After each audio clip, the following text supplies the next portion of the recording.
আপনি আমার এত বড় সর্বনাশ কেন করলেন? আমার কি অপরাধ ছিল? নতুন বউয়ের মুখে এমন কথা শুনে রাতুল বেশ অবাক। রাতুলের কাছে এর কোনো উত্তর নেই। সেও এক মুহূর্তের জন্য স্তব্ধ হয়ে গেল। কি বলবে সে বুঝতে পারছে না। একটু পর সে বলল, দেখো সোহানা, চিন্তা করো না। রাজু কখনো ফিরলে আমি নিজে থেকেই সরে যাব। তোমাদের পথের কাটা হব না। অবশ্য তুমি এখনো বিশ্বাস করছো না কেন? কেননা তুমি নিজের চোখে দেখোনি সে কখনোই ফিরবে না। তুমি ওকে খুব বেশি ভালোবাসো বলে এটা তুমি মেনে নিতে পারো না। আমি কি কখনো আমার ছোট ভাইয়ের খারাপ চেয়েছি? ওর ভালোর জন্যই তো ওকে বাইরে পাঠিয়েছি। সোহানা বলল, না, আমি কিছুই শুনতে চাই না। আপনি আমার কাছ থেকে সরে যান। রাতুল বলল, দেখো, আমি জানি তোমার উপর দিয়ে অনেক বড় ঝড় চলে গিয়েছে। শুধু তোমার না, দুই পরিবারের উপরেই ঝড় বইছে। আমরা বা কি জানতাম রাজুর এমন একটা দুর্ঘটনা হবে? কথাগুলো শুনে সোহানার চোখ বেয়ে অঝরে অশ্রু গড়িয়ে যাচ্ছে। রাতুল বলল, আচ্ছা, তুমি নিজেকে সামলাও। আমি কখনো তুমি না চাইলে তোমার কাছে স্বামীর অধিকার চাইতে আসবো না। এই বলে রাতুল ওয়াশরুমের দিকে চলে গেল। সোহানা চিন্তিত মন নিয়ে ভাবছে, আর তার মনে পড়ে গেল রাজুর সাথে কাটানো শেষ মুহূর্ত। রাজু আর সোহানা একটা জায়গায়। সোহানা রাজুকে জড়িয়ে ধরে কান্না করতে করতে বলল, রাজু রে, আমি পারবো না তোমাকে ছাড়া এক মুহূর্ত থাকতে। প্লিজ, তুমি আমাকে রেখে একা চলে যেও না। রাজু বলল, আরে পাগলি আমার, আমি একেবারে যাচ্ছি নাকি? গিয়ে আবার চলে আসবো আমাদের ভবিষ্যতের জন্য। তোমাকে আমার করে পাওয়ার জন্যই তো যাচ্ছি। বাড়িতে সবাই জানে তোমার কথা, সবাই তো তোমাকে মেনে নিয়েছে। আমি কাতার থেকে ফিরলেই তো আমাদের বিয়ে। সোহানা বলল, না, তুমি যাবে না। এইখানে থেকে আমাকে ডাল ভাত খাওয়াতে পারবে না, এটাতে আমি সন্তুষ্ট।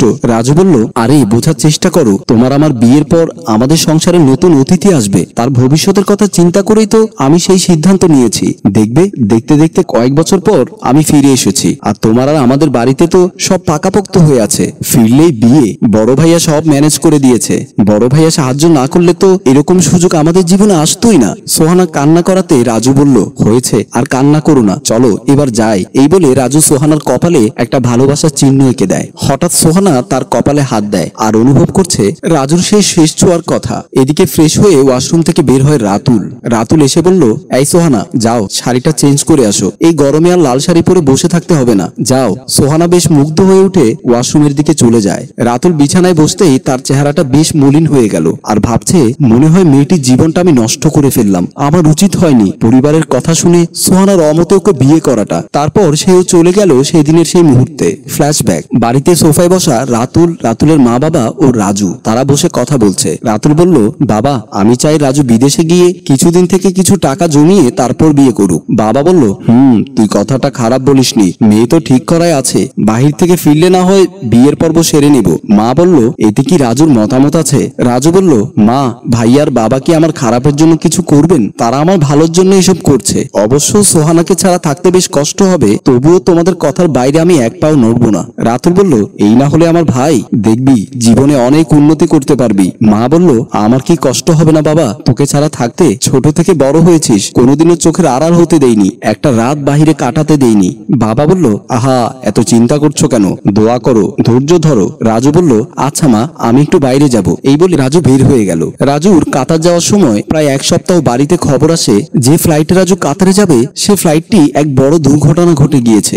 রাজু মৃত বলে সেখানকার এম্বাসি থেকে খবর এসেছে। রাজুর বাড়িতে সবাই বেশ চিন্তিত আর কান্না করতে করতে বুক ভাসিয়ে দিচ্ছে। মা বলল, বাবারে, কেন তুই আমার বুকটা খালি করে দিয়ে চলে গেলি? বাবা বলল, আমিও যে একজন ব্যর্থ বাবা, আজ আমার সামর্থ্য নেই বলে ছেলেকে বাহিরে পাঠিয়ে জমের হাতে তুলে দিলাম। রাতুল বলল, সব দোষ আমার কারণে আমার ছোট ভাইটিকে বিদেশে যেতে হলো। সে সব সময় চাইতো এখানে কোনো একটা ছোটখাটো ব্যবসা করে নিজের জীবন চালিয়ে যেত।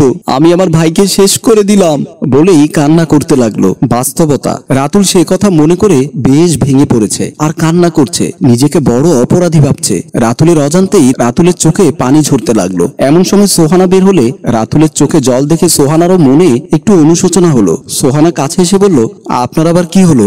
এভাবে বসে ছোট বাচ্চাদের মতো কান্না করছেন কেন? রাতুল বলল, আমার ভাইটার কথা বেশ মনে পড়ে যাচ্ছে।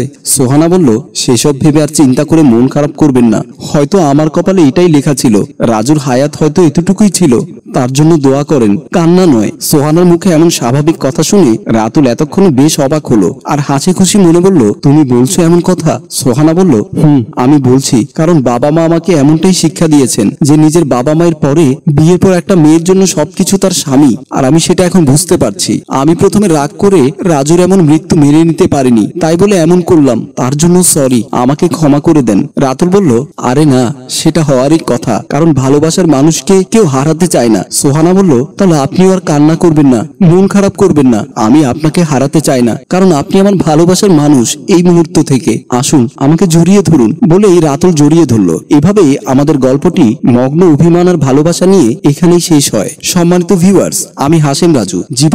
জীবনে অনেক কিছু মেনে নিতে না চাইলেও মেনে নিতে হয়। সৃষ্টিকর্তা কার জীবনে কাকে পাঠিয়েছে তা আগে থেকে কেউ জানে না, তাই জীবন সঙ্গী যেই হোক না কেন তাকে আগলে রাখুন। গল্পটি ভালো লাগলে লাইক, কমেন্ট ও শেয়ার করুন।